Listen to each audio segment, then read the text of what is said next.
And welcome into another edition of Spits and Suds post-game edition. I'm Gavin Spittle of 1053 The Fan. So glad you can join us and so glad to be joined tonight from starsthoughts.com. That's his Substack as well as his writing from D Magazine. It is David Castillo, Stars fall. Unfortunately, 2-1 at the AAC. David, how are you?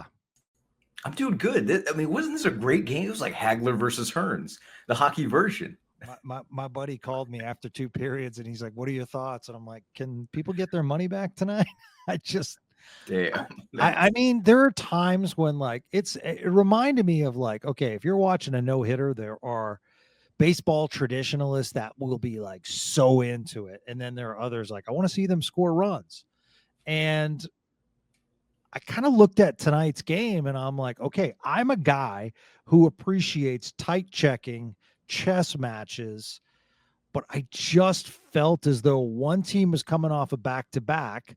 And I'm going to be critical of the Stars tonight. I just think that personally, I felt as though Carolina had better legs. I just felt as though if there was 2 points to be rewarded on passes, Dallas would get 6 points tonight because they were trying to find the perfect pass. And I just felt as though there were times when, we talked about this before. One of the power plays, Miro Heiskanen's just skating back, almost drifting back. Ottinger plays the puck, but because Miro had someone on his tail and didn't realize it, Carolina takes over and clears the puck. And then with 1:30 left, I just felt as though the Stars felt as though there were like 6 minutes left in the game. I'm like, shoot the puck.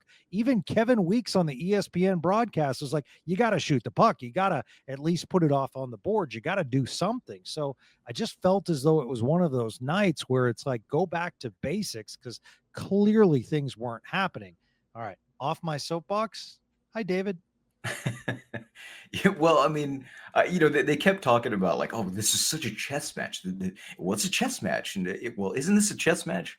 And I'm like, that's kind of the issue. It's like it's only a chess match. It's not really a hockey game. And listen, I kind of enjoyed it early on. Like I do think there were some interesting exchanges in the game where Carolina was really kind of pressuring and kind of trying to trap Dallas in their own zone when, of course, Dallas kind of famously sort of cherry picks, but I think in a tactical way, oftentimes that has a negative connotation. But, Carolina scouted them pretty well. And I think that's what you kind of had, which is you had two really good teams. And I think we should be straight about kind of, what that means and why the game maybe wasn't the most desirable in terms of exciting hockey. But, the two really good teams that, kind of maybe respect each other a little bit too much until kind of the halfway point when it broke open, which was oddly enough went to Carolina's favor, despite being on the end of a back to back. So yeah, like I don't know that there's like a ton of broad analysis to kind of unpack from, because I think when good teams get together, this is kind of what you end up with, just the chess match, as we were constantly reminded. And yeah, I mean, it was really, let's also give a lot of credit to Carolina's goaltender. Yes. I've already forgotten his name. Prochetkov, right? Yep. Who just was absolutely phenomenal. A wild man back there, but still phenomenal. Yeah, Carolina has a big decision as far as who their starting goaltender is going to be, like if the playoffs were to start, but they have plenty of time between Frederik Andersen as well, who played against Chicago last night. So I think that's a solid 4 points on the road for the Canes. You're right. Canes are a good team. I just felt as though, and I just have this continuing feeling, David, that I understand Jim Nill wants to preach patience, but to me, at some point, you have to look at this team and just say to yourself, like, it just feels as though it's so hard for the Stars to develop offensive like chances where it's like at some point you have to use the LTIR and get some kind of offensive weaponry if you are in fact all in. And then on top of that, I thought it was kind of unusual tonight. Matěj Blümel to me has actually played pretty good in the past few games. And tonight he played 7 shifts and just over or just under 5.5 minutes, basically. So that is extremely low.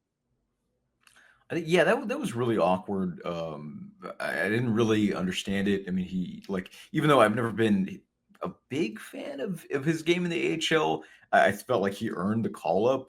And yeah, I didn't really understand, especially after scoring a goal the previous game, why he would just be considered a non-factor. I mean, Maverick Bork didn't play like he only had like I think 2 shifts in the entire first period. So I don't really know what to kind of make of that. I just know that Dallas is in a really interesting kind of situation where they have a bit of a paradox, right? Which is that so much of their value as a team, as a franchise, has been drafting excellent players. And we'll probably get into this more when kind of maybe like discuss a little bit of trade talk. But you sort of if you do that, however, you have to accept the growing pains of some of these young players. And I think that's really been the story of this year. Something that I wrote about in D Magazine. I think it was last week or something like that. Maybe even 2 weeks ago. I'm not really sure. But I mean, this is kind of the issue, right? Which is, I think, a lot of, I mean, you saw this with Logan Stankoven, who was just absolutely having the worst time of his life in terms of puck luck. And I think as long as you have these young players in the lineup, no matter how good they are, if they struggle, well, then how much is the coaching staff going to continue to trust them? And that's where I think it'll be interesting to see kind of what that means long term, because well, if Dallas is healthy, like ignore Sagan, but you say like you bring in Marchment back and maybe let's say 2 additions. Who are you taking? I mean, you're knocking like everyone out, right? Like is there room for Beck and Bork and Bloom? Man, I didn't realize there were so many B's. Yeah. Yeah. Yeah. A lot of Texas stars up right now. Yeah. I mean, certainly injuries certainly, play a factor. Um, yeah, I mean, it definitely plays a factor, and they've been playing better hockey as of late. I just watch against contenders, let's just say like Carolina, and we'll see on Friday night against Vegas. Like you can just see against, let's say, the upper tier, and I do consider Carolina one of those upper tier teams. It just hasn't been a consistency there. It just seems as though, even though they are where they are in the standings, David, I just feel as though they're like a one step down, and primarily that could be because of injuries. Well, so here's a question, right? Do you think this game represents Dallas's, I don't know, status as a cup contender? Do you feel like this game represents, well, they're good, but maybe they're just not good enough? And if so, where do you think the problem lies? I think the problem lies on a couple of things. I think that offensive consistency, it's up and down. And honestly, and people don't want to hear this. Um, I just when you all right, for instance, you look at 82 games, probably Miro Heiskanen, if he doubles what he has right now, we're looking at about 40 points. Like, to me, it's like he's a defensive defenseman then. Yeah, well, isn't that what he's always been? I mean, I I guess then if that's the case, then you Regardless have of to. some, I mean, yeah, on a power play, you like.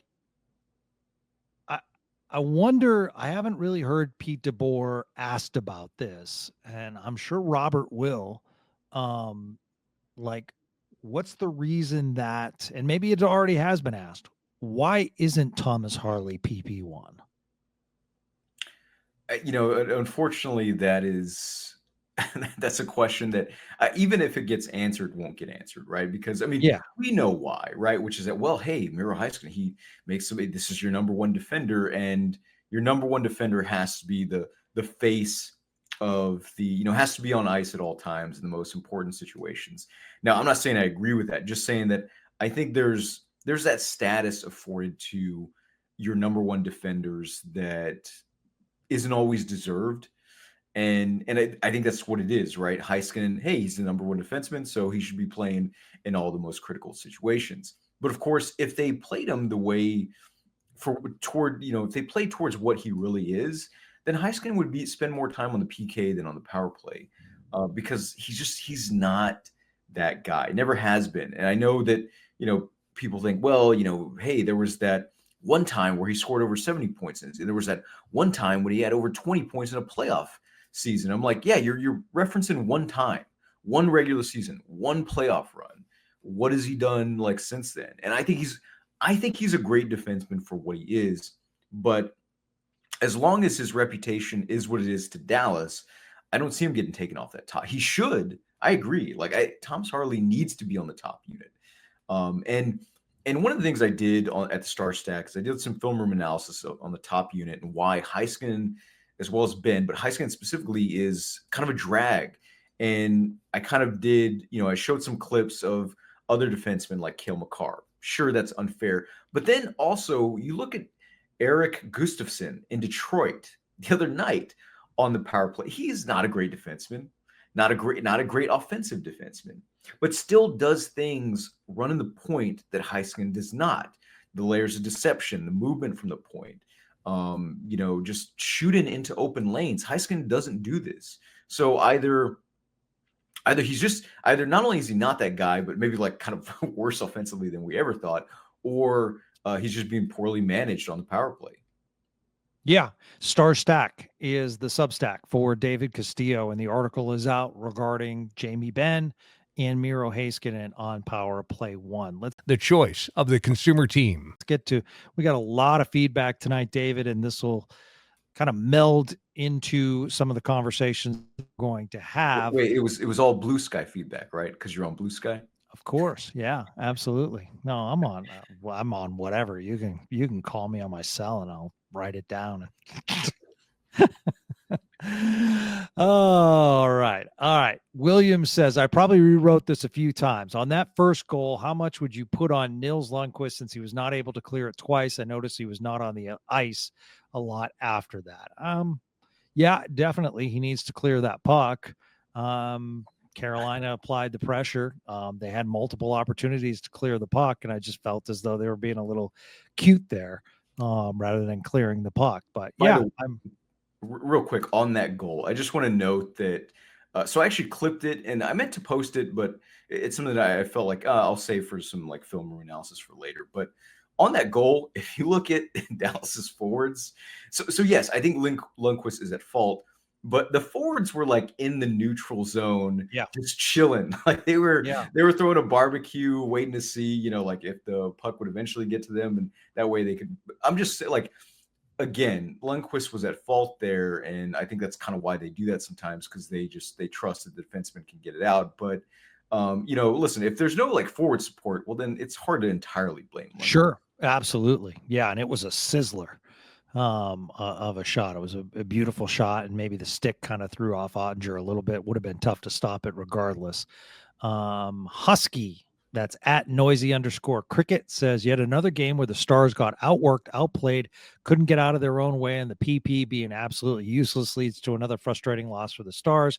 I guess old habits do die hard. So a frustrated Husky, David. I mean that feels like I don't know how to do this diplomatically, but a little extra harsh, perhaps a little, hyperbolic. But I mean, I understand the frustration that fans feel because, well, A, the expectations are high on this team. B, I think you expect more, and no matter how good your opponent is, expect more when they're on the second half of back-to-back. And then C, a lot of the issues that we've been critical of are the issues that have been there since day one. The power play, for example, the sort of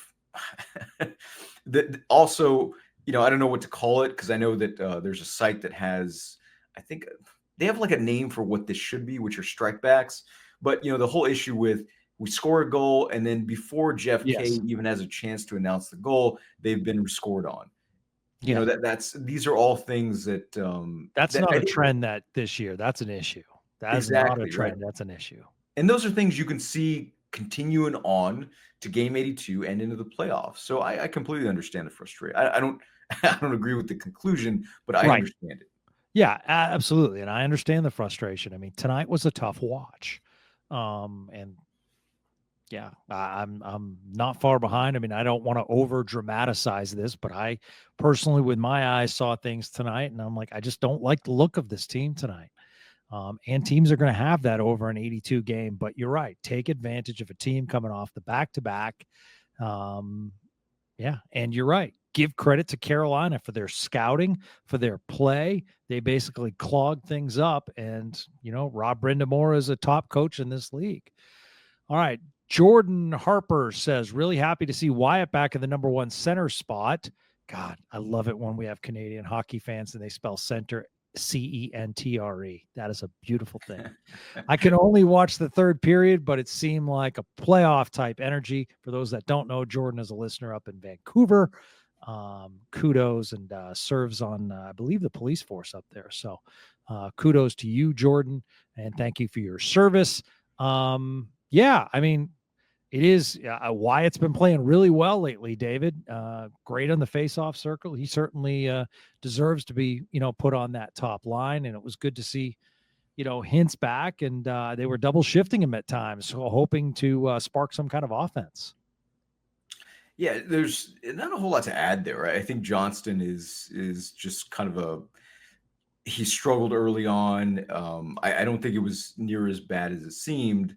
But he's finding his groove. I think the real question for Johnston is kind of, well, yes, we can expect to see positive development in his game because that's what very young players do, right? They don't hit their peak until later.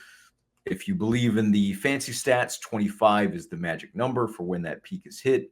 But nonetheless, I think the more interesting thing is whether or not Johnston's going to be able to hit that next level that he likely has this year. Because I don't think we've seen it yet, but we're starting to see it. And that's going to be huge. I think it's going to be one of the things that is going to fix a lot of what ails Dallas, which is that if Johnston has a next level and hits it, going into the playoffs. So yeah, and can't say enough good things about it. He also just, again, really dogged on the forecheck, really good with puck jacking players. I can't remember what shift it was where maybe it was like Slavin or Burns did a really good job of kind of battling the corners. And that was always the concern, right? Which is, oh, well, he needs to add muscle. He's not big enough. But, listen, like you can do a lot with agility, and Johnson really, makes the most of what he has. I think that's great analysis from the greatness of David Castillo. Brandon F. Dub chimes in because I was explaining about get a big goal and immediately momentum is killed. He also says that it's a good thing delay of game is reviewable. What a terrible sequence for the Stripes. And what he's talking about was a delay of game penalty. Thank goodness. And I didn't understand why the NHL did not put this in for the playoffs last year. They voted that it was going to happen, but then they said it's going to happen starting in the 24-25 season. And my thought was, it's delay of game. What's, put it in the playoffs. It should be done. And there was actually, I don't remember, I think it was the Stars. There was a play that they went back and forth, and it was a big call whether or not it went out. So you had that delay of game, which was overturned. Then you had the non-call trip on Jake Ottinger. Personally didn't feel as though the Stripes cost you the game. There were some calls that might have been made, but I would say that for both sides. Yeah, it's one of those odd contradictions, but the contradictions that we're used to when it comes to NHL culture and NHL logic, which is, hey, the integrity of the game is so important. We can't just make a, sweep and change out of thin air. Meanwhile, hits the head, totally cool. We'll let it get to the point where like the NHL's best player is suspended 3 games because it just reaches a boiling point that the officials are willing to let happen. So, screw the NHL. I like that. Okay, so let's talk about officiating, because Carolina had 3 power plays. And let's go over those real quick. Okay, Brendan Smith gets called, and he did have the shoulder and he did tug on the shoulder. Sam Steele clearly upended the goaltender. That was a penalty. If you do call that a penalty, which it was clearly goaltender interference, then I do think you need to call the goaltender interference on Jake Ottinger. I agree with you, Stars fans, but that Sam Steele, I don't know what he was complaining about, David. That was textbook tripping up the goaltender. Your stick got in the skates, and whether he sells it or not, I don't know why you're that close in what you're doing. So I thought that was, and the way Brendan Smith was positioned and grabbing onto that shoulder and any like movement back, that's going to be a call that the referee is going to make. They have to make that call. So I thought those two calls were legitimate. Don't know what the third call was, so I'm going to have to go back into the box score and see what that penalty was. Yeah, I mean, just something about the reason why, and we know this, of course, but the reason why that the interference on Prochetkov wasn't called is because, well, it was the waning minutes of the third period, and of course the refs don't want to affect the game, right? Which is, of course, the ultimate like bit of doublespeak, right? Like by not wanting to affect the game, they're affecting the game with their with their non-calls. But so I don't really, I mean, like to me, like this is, I think the officiating, even though it wasn't good, it's still like NHL officiating. It's the kind of thing that it's one of the things that I always have trouble like highlighting or criticizing, not because criticism is invalid, but because, well, what's going to change? Like the problems that happen tonight are going to be problems that happen in game 60, 68, 82, and into the playoffs. Mm-hmm. And we're always dealing with this. And I don't know what the rules are with like officials in other sports. I know that in the NHL they don't have to answer to anybody.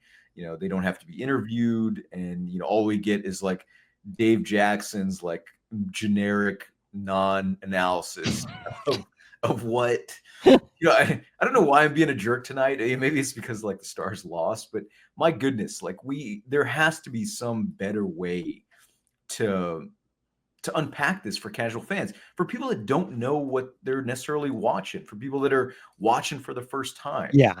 There needs to be some distinction, right? I mean, I don't know why you have a rule book and then you just treat it like some gray area. It boggles the mind, but it's hockey culture, and I'm never going to be a fan of that. Yeah, absolutely. The third penalty, Jamie Benn hooking on Jordan Staal. Brandon F. Dub does comment, is Steele running into a goaltender as a penalty in the first. Jake getting run in the third also has to be a penalty. And David, I thought you bring up a great point. Yeah, late in the third, sometimes they're not going to make those calls, but I thought it was. I thought he did trip Ottinger. At least Ottinger sold it really well. Michael Moore says, this is such a problem and can't be a good trend to take in the playoffs as far as the star scoring and then the opposition scoring. Is it a lack of focus or purely teams pushing the Stars? It really is interesting, David, because I have a tough time answering Michael's question because I've thought about it, and it's like, how do you correct something like that? Because you just don't see it a lot of times where you score and so quickly they score and it just kills momentum. The simple thing is don't let them score, I guess, but there's no real answer to, this. This is not something like someone tweeted out to me, like, is it time we talk about Pete DeBoer? It can't be a Pete DeBoer issue. Well, I mean, I have a hard time saying it can't, but at the same time, I will say this, which is that, like, well, how much of, and I agree it's a phenomenon, but this is where I think, numbers are really essential, because how much of what we're experiencing is the same as a tangible pattern, right? That is comparable with other teams. Like, is Dallas really like giving up goals quicker than say like average, or does this maybe have something to do with how often goals are scored this year and really over the last 3 years, right? I mean, like the goal scoring explosion happened a long time ago, so so we're not used to seeing as many goals scored. And so how much of this is a real phenomenon and how much of this is just maybe a sort of bad patch? Like, I don't know. I mean, again, it's definitely a trend. I just don't know how much of that how much of that is a component of Dallas being a good or bad team, I guess is really my point, right? I mean, um, I feel like there are plenty of teams that have like certain issues. I mean, to me, like, if I'm looking at this particular trend, I'm like, yeah, that's concerning. But you know what? The power play for sure is an issue. And how about they fix that instead? Yeah. Maybe they won't have to worry about like how quickly a goal is scored after they score. Yeah. I think one of the other issues that I've had with this Stars team is the versatility to try something new. Like, for instance, I think the teams that are upper tier can switch up their game enough or have players that basically step up in times of need, whether it's an agitator, whether it's something that gets the crowd into it. I mean, if you watch that game tonight, the crowd just had no opportunity to get into the game. And that's not the end all, but certainly it's a factor. You want to make that barn a tough place to play. So I just feel as though if the Stars get shut down in their game, that's kind of it. It's not a situation where it's like, okay, we're going to come out heavy. We are going to take chances in deep forecheck. We are going to, I mean, I felt as though the first couple of minutes of the third period, they certainly pressed. And you could see, they even mentioned it on the broadcast that the Stars are pressing and they're coming out with good legs. So I just felt as though it's like, all right, you're coming out with something. And then, Carolina kind of responded. But the versatility to just kind of switch up your game if your current game plan isn't working, David. No, I think it's a great point. And I agree wholesale with that. The thing that I would add there though is that, and again, I don't want to say like this is not like a problem or like an issue. It absolutely is. Just that I think it really speaks to, for in Dallas's case, I think it really speaks to the lack of having a true jailbreaker, the lack of, Yes. just a one player who can just for one shift, absolute like just control the game. And they don't have that. They again, they've always been defined by their depth within the Pete DeBoer era. And I think that's an asset. I think that's a good thing. However, you need that player that's like, oh, well, the team, oh man, we just blew our lead. Who's going to, and then you just have somebody that's able to like, conjure up some sorcery, score a goal like a Kaprizov, like a Kucherov, McDavid, McKinnon, etc.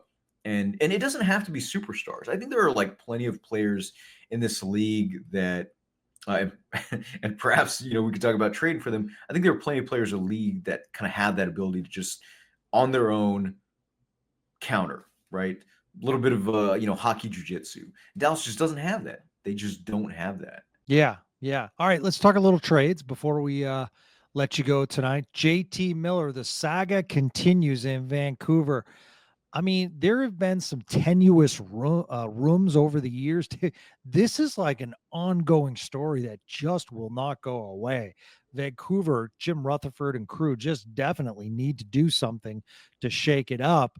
The interesting aspect about Miller is if you're taking him on, what are you taking on? Because when on, he is certainly a dynamic player, but there are a lot of you have to do your research. You have to vet because there is a lot of meat still on that bone as far as an AAV salary. Oh man, we're almost done already. Time flies, man. I mean, we're already 30 minutes in. I was hoping this would be a 2-hour podcast. Oh, that's so kind of you. Oh man, so the Miller discussion is my goodness. So where do we begin? I guess because I have a lot of questions for you as well. Yes. So if anybody has not done it, I recommend reading Shannon Goldman's piece in The Athletic. I think it was today or yesterday about like destinations for Miller, but also there's a really good preamble to Miller's career in Vancouver. And I think the thing that people kind of worry about, I think the thing that Stars fans kind of worry about is like, well, all this drama, like, nobody wants a locker room cancer. And, listen, I can't really speak to that. The only thing I can say is that, Shayna brought up a really good point and had a really good phrase, which was vibe enhancer, right? JT Miller is, anybody that's watched him can see this. Like, he's a fiery dude. He plays with a lot of passion, not always like in a positive way, but nonetheless, a vibe enhancer was the phrase she used. And I think that makes sense and helps explain why things sound so dire in Vancouver, which is that, well, things are bad. So if he's that vibe enhancer, well, then things are going to be extra bad. Conversely, he's loved by his teammates, loved by his coaches, and I guess except for, Pettersson, not loved. But the point is, I don't think there's a lot of risk in that respect. A lot has always been said about Dallas's leadership.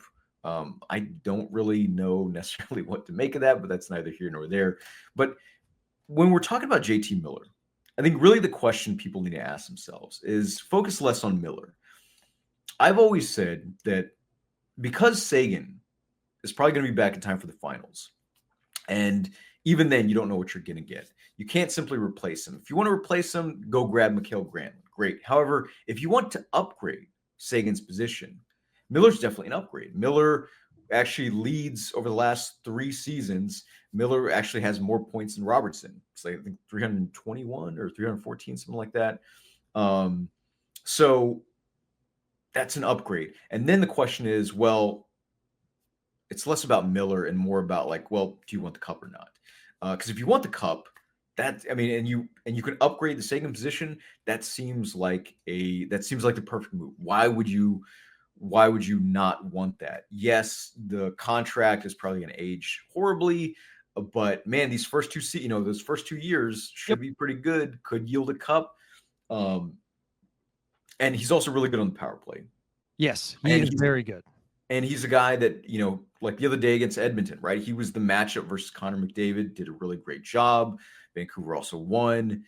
So there are a lot of things. My thing is, I'm always skeptical of late bloomers. I'm always skeptical of players that later as they become older, then have these big seasons. And, I wonder kind of how much, maybe the Vancouver environment was kind of perfect for him to have these seasons when he didn't in Tampa Bay and New York, even though those were kind of relatively brief stops. But, does Dallas have something that can, allow him to kind of maintain that pace? That I'm not sure. And of course, Miller himself. Miller's a streaky shift-to-shift player. He's a guy that can have absolutely phenomenal shifts, take control, and then, he can have like those controller disconnected shifts where just kind of like, I think he's a guy that kind of just exhausts himself out there because he plays such a fiery game. The natural consequence of that is just to not have it every time. So I'm of many minds. And of course, yes, it's a contract that absolutely would age horribly.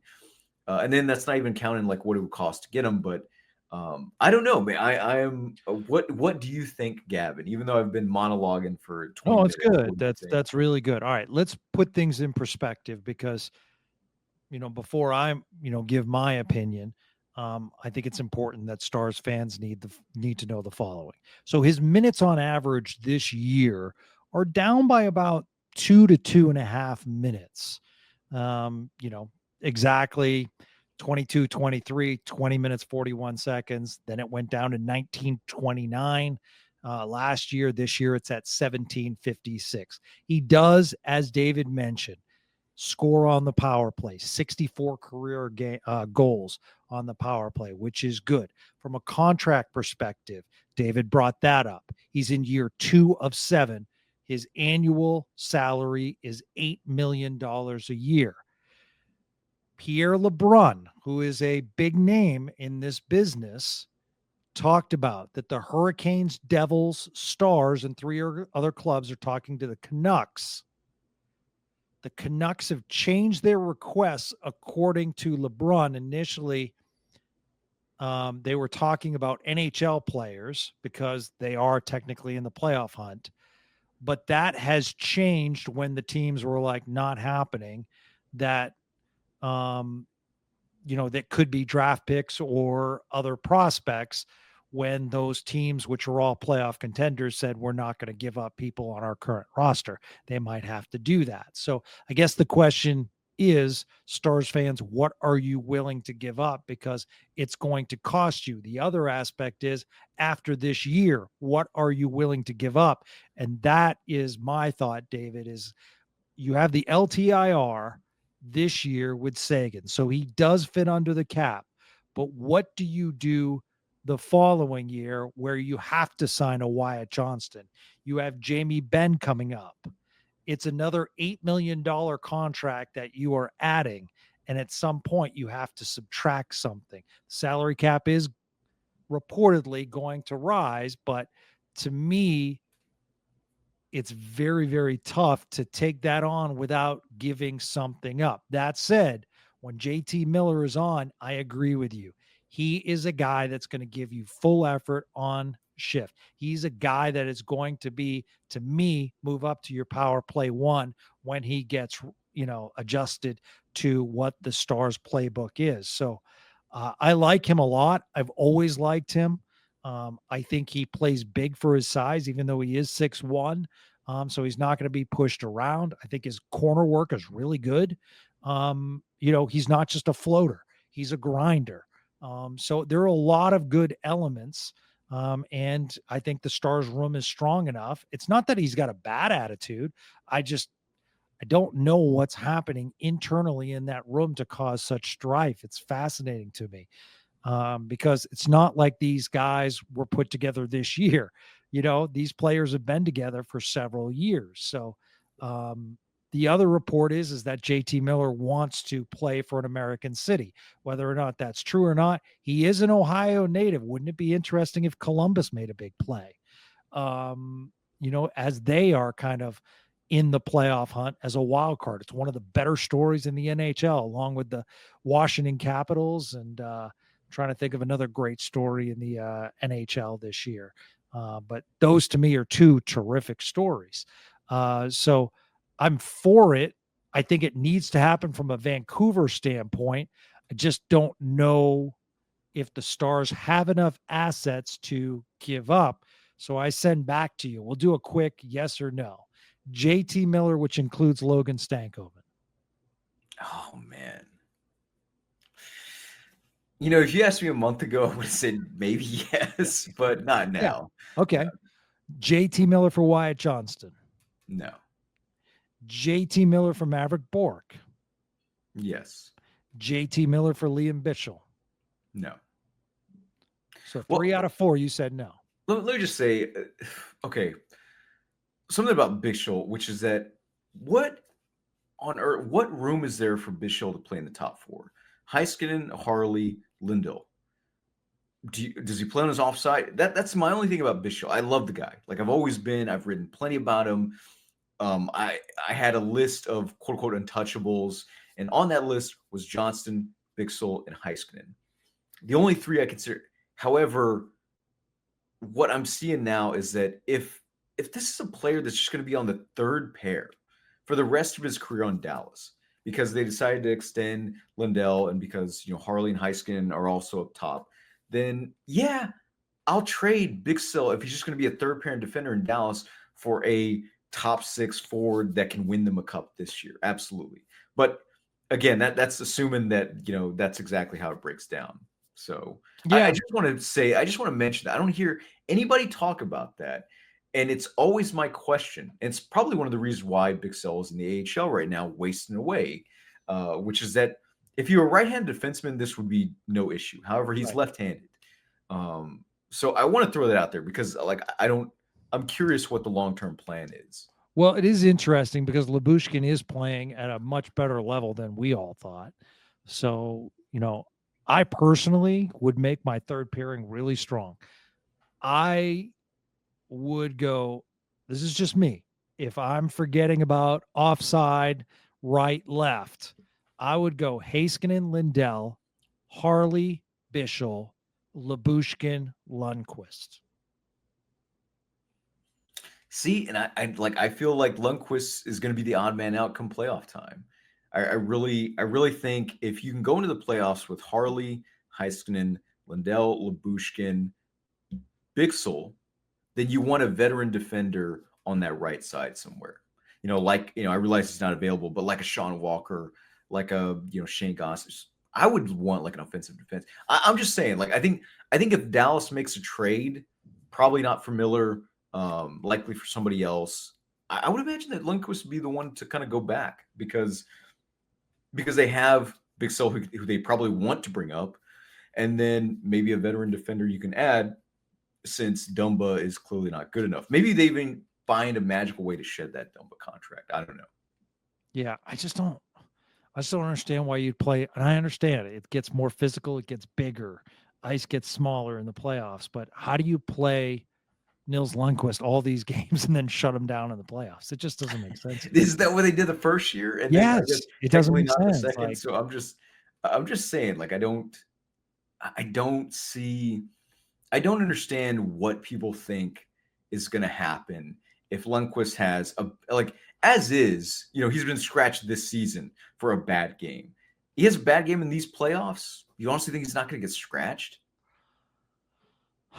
I mean, looking at the history, that could be the case, but like Lundqvist, Matt Dumba, if I'm just going by play alone and not contracts or anything, then I just have to go Lundqvist. Like I have not looked at many Nils Lundqvist games this year and said to myself, oh boy, I really haven't. And I think that's a really good thing.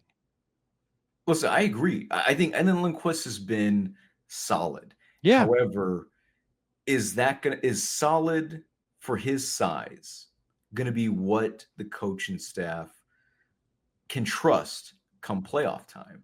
If they didn't do it last year or the year before, will they do it this year?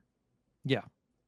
Well, and the other aspect as far as trades is, do you go JT Miller because you have a long-term deal, or do you say to yourself, we're going to get a Brock Nelson, and what's the price there? Because a lot of teams are looking at him as a second line center, which a lot of teams need. By the way, JT Miller does have a no movement clause, so he would have to approve any trade. Man, by the way, can I just say, I have no idea why some of these teams, why is New York a destination? I don't know. Like, this is the same thing with Pittsburgh and San Jose. Pittsburgh decides, who just missed the playoffs, hey, a big splash of Erik Karlsson. That's what we need. Erik Karlsson needed to go to a proper cup contender. He didn't. To me, that's exactly what this Miller deal is going to be like if New York and Vancouver figure out a way to make it work. I just don't get it. But let me just say real quick, Maverick Bourque, I did not mean to disrespect you. I think he's been great. He also had a pretty good game, even though he was kind of not played in the first period. Yeah. He's been hitting a lot of posts. I think it says a lot about I think how good his shot is when he lets it rip. And I think they're going to go in eventually. And to me, it's not that I want to see Bourque traded for somebody like Miller. It's just more of he's just the natural odd man out. But yeah, Miller's contract would just create so many issues long term. Right. It's one of the things Dallas has been good at, right? Which is managing the cap. Well, I say that and I think about Dumba's $3.75 million for this year and next year, but yeah. What can I say? They can't all be winners. Yeah, you can't get them right. You can't get them all right. So it just, I understand the intent was to get more physical. And Dumba early in his career did have offensive skills. It's just been a disappointment. He just has not been a good fit. But, those things happen. If it weren't for the penalties, I think Dumba would be okay. And I think if it weren't for the penalties, I think Dumba is actually better than Smith. But that's a separate topic, isn't it? Yeah, absolutely.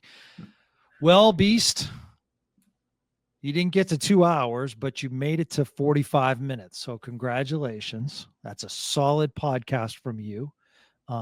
You're the cream of the crop in my book. And people need to support you by reading your articles on D Magazine at David Castillo on Twitter/X. What are you on, Blue Sky? I think it's the same thing. David Castillo. Okay, Blue David Sky. Castillo. There you go. And of course, the Substack is Stars Stack, where you can read an article where David breaks down analytically and gives his thoughts and protects the players, but says, hey, they shouldn't be on power play one, Miro Heiskanen and Jamie Benn. Like, what I love about this podcast, David, is that, like, I don't mind, and I don't mind being critical of Miro Heiskanen, and I don't mind saying I need more out of this player. I'm not trying to dog him, but I'm also not trying to protect. That's Spits and Suds has no affiliation. So we just say what's on our mind, and people can gladly disagree with us.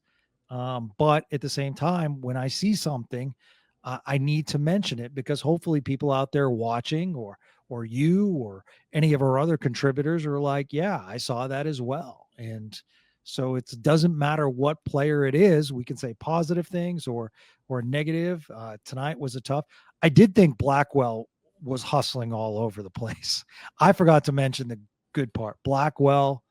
I don't think Ottinger. I mean, I guess he could have stopped that second goal, but Sean Walker just walked in. But Blackwell, I thought, played really, really well. I wish he had scored on that breakaway, but he was hustling all game. He was throwing his body around. But that's what you're going to get out of him every game. He's just shown to be a real gritty player. You are such a Blackwell stan. You find a way to shoehorn any Blackwell positive. By the way, I think you are ahead of the curve when it comes to Heiskanen. I feel like because he does things, so many things well.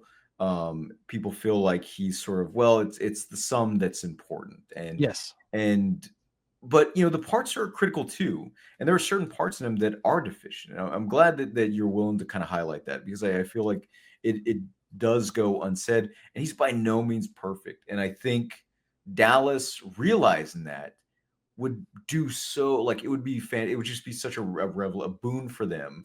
In the same way that, we probably talked about Heiskanen a lot differently when he was coming into the league, and he was behind Klingberg on the top power play unit, right? So, man, the status really changes perception. And yeah. I mean, but at the same time, Esa Lindell had a terrific game, and Esa Lindell. But I mean, we don't mention it all the time and we should.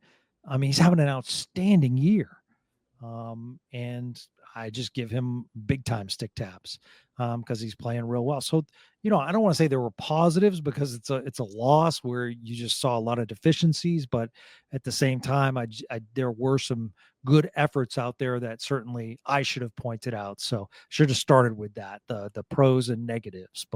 And yes, I will get Blackwell mentions in whenever I can. Well, I think. Well, thank you. Well, I'm sure he thanks you. I'm sure. Well, I think that's part of the. I think that's part of the territory. It goes with the territory of being a team that doesn't necessarily have those jailbreakers, right? Which is that you can always find a lot of players who played well, but if it doesn't guarantee a positive outcome, then it's kind of hard to focus on that, right? So I get it. Yeah. And if you get a chance, watch the highlights. We had a little bit of a goalie fight tonight, kind of, sort of, with Brady Tkachuk crashing into the net. Ottawa against the Islanders. Ilya Shesterkin goes down, and after recovering, decides to go after Tkachuk, and a melee ensued. Melee was kind of already ongoing, but Shesterkin saw an opening. And man, when the goalies get into it, I kind of enjoy it. They can't really throw because they have all kinds of mitts and equipment on, but it's always good. But then I started thinking to myself, and there are only so many. There are 2 Tkachuks, but I want them both. I love that kind of hockey. I just love crashing of the net and just getting under people's skin. And I just feel as though the Stars need one of those players as well. By the way, I loved Shesterkin kind of having that sort of attacking predator with the branch kind of moment where he realizes he screwed up, and then Tkachuk just decks him with a left, and down he goes. Yeah, he went down and stayed down, and then almost looked to the side and saw the opening and gets up and feels good enough again to take a nice swipe. And boy, Chuck was taking some good mitts to the face on that scrum. But that's what he does. He gets under people's skin. And at the same time, he's a great goal scorer. And his brother does the same thing. And yeah, they could be cheap at times. But I mean, I don't know. It's just, to me, those are the kind of things that could change the game. As far as getting the crowd into it and just trying to crash the net. And just, yeah. Can I say real quick? I know I realize we're running out of time, but I just want to say, I think that's also something that Dallas could use, not just merely as, like an element that they lack, but also I wonder if that wouldn't also help them with the whole, like, we just scored, oops, we just allowed a goal against, which is somebody that is able to kind of slow the game down and get teams to kind of get teams unfocused, right? Yes. More concerned with like trying to get revenge rather than like just being able to play like clean hockey and find openings and opportunities to exploit. Yeah, I think that's a great point. And a lot of teams have them, but they are becoming more and more antiquated where everyone's looking for scoring. But to me, it opens up scoring chances, and you're right, slows things down at times and really does get the crowd into it. So thank you, David. You are awesome and really appreciate it. Star Stack is the place to be for all of David's articles as well as D Magazine.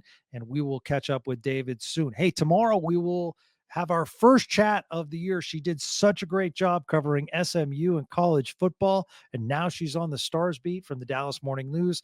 Leah Simakopoulos will join us, so that will be tomorrow on Spits and Suds as we continue to turn out programs in January. For the greatness of David Castillo, I'm Gavin Spittle. Stars unfortunately lose tonight, but we'll be back with another episode soon of Spits and Suds. Until then, have a great day, everyone.